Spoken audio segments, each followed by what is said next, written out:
Hello everybody, it's Alex from Singlet, and in this video I'm really excited to show you something very special.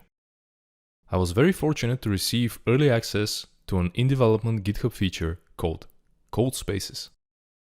And in the next several minutes I will briefly present its basics. I will teach you how to create the Codespace configuration for your project so that you can leverage the technology behind GitHub Codespaces locally right now, and when Codespaces gets released, you'll be ready to go. Without any further ado, let's dive in. GitHub Codespaces is a configurable online development environment hosted by GitHub and powered by Visual Studio Code that allows you to develop entirely in the cloud through a browser. The technology behind Codespaces is the VS Code remote development, and more specifically, development inside a container feature. This feature allows you to use a Docker container as a full-featured development environment. No more setting up of just the right tools, with just the right versions, on just the right operating system for hours or even days on every new machine, in order to be able to delete a line of code, create a whole new feature for your application, or simply contribute to a favorite project. Here is how the development inside the container is done locally. To make use of the technology, you would need to install Docker and the Remote Containers extension inside VS Code. Links for both are in the description below. There is a configuration wizard for development container built in to the Remote Containers extension, but in this video I will show you how to do it manually, so I could explain every part of the process. All the code you see in this video is linked in the description, so you can use it freely to create your own development containers. Everything about the configuration of a development container is inside the .devcontainer folder. If you have the VS Code icons extension installed, you would see this beautiful icon that indicates the exact function of this folder. The required starting point for any development container configuration is the devcontainer.json file. It is a typical JSON file which includes basic configuration information about the VS Code workspace like settings, extensions, etc. Also, about the container lifecycle, references to Docker files, etc. Here is a very basic configuration I made for a .NET development container. First, we have the name attribute, which sets the display name of the container. The image attribute sets the image we would like to use as a basis for our container. In this case, we are using an Ubuntu 20.04 image with .NET 5 and some simple tools pre-installed. This base image is specifically created for the VS Code Remote Containers extension and GitHub Codespaces. The full list of compatible and pre-configured images is linked in the description.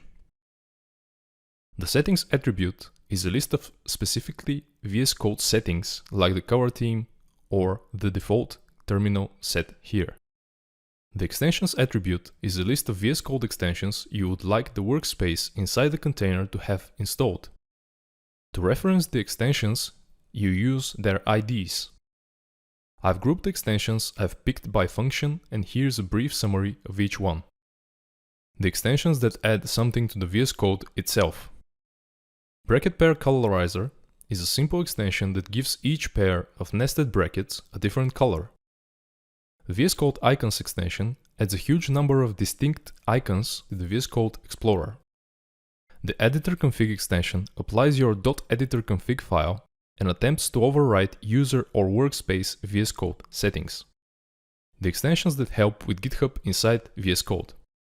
GitLens is the essential extension for working with a project on GitHub.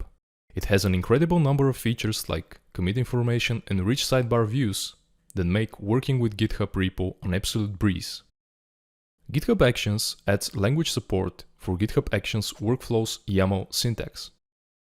The YAML extension adds overall YAML language support and has built-in Kubernetes syntax support.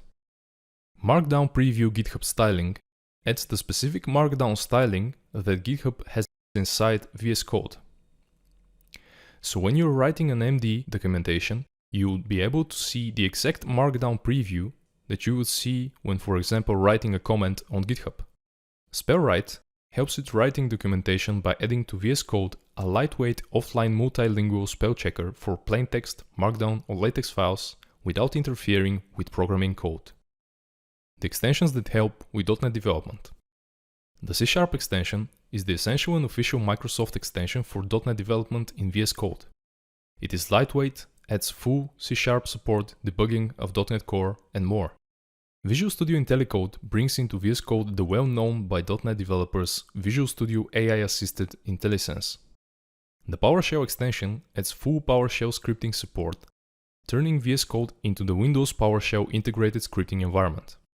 NuGet Package Manager adds a search of the NuGet package library and one-click inclusion of packages right through VS Code's command palette. Last, the postcreate command attribute is a part of a set of attributes that reference specific events in the container lifecycle on which you can execute any number of commands.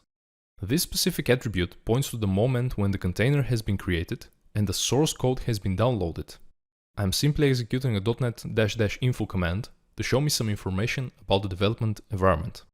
There are many more attributes through which you can configure the development container in detail, and the link to the documentation is in the description.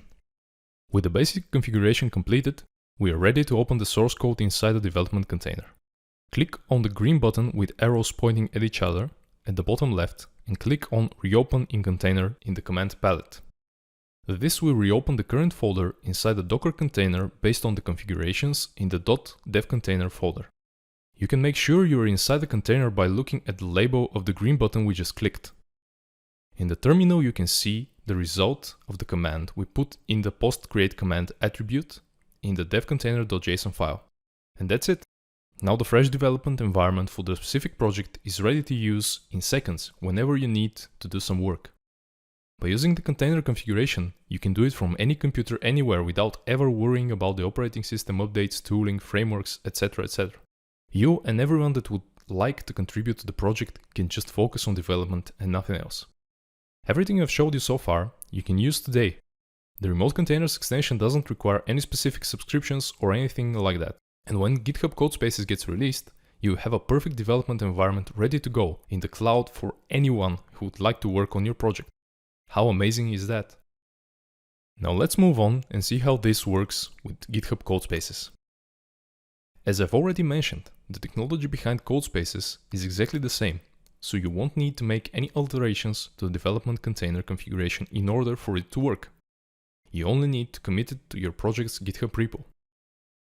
For the Codespaces demonstration, I created the same configuration, but with a few additions, so I could show a little bit more of the container settings. From the devcontainer.json file, I've removed the image attribute and I've added the build attribute, which is a list of attributes to use when referencing a custom Dockerfile from which the container would be built. The Dockerfile exists in the .devcontainer folder and contains any number of commands, scripts, etc. that you would like your container to have executed inside. In this case, as a base image, I'm using the same one from the image attribute that was in the devcontainer.json, and I'm also installing the NuGet CLI and the build essentials package for Ubuntu. The commands are listed under one run declaration because each one creates a layer in the image which unnecessarily increases its size. For more on that, I've linked the Docker documentation in the description. So, with the configuration ready, we can move on and power up a Codespace. We go to our project's repo, click on Code, and here we can see Open with Codespaces.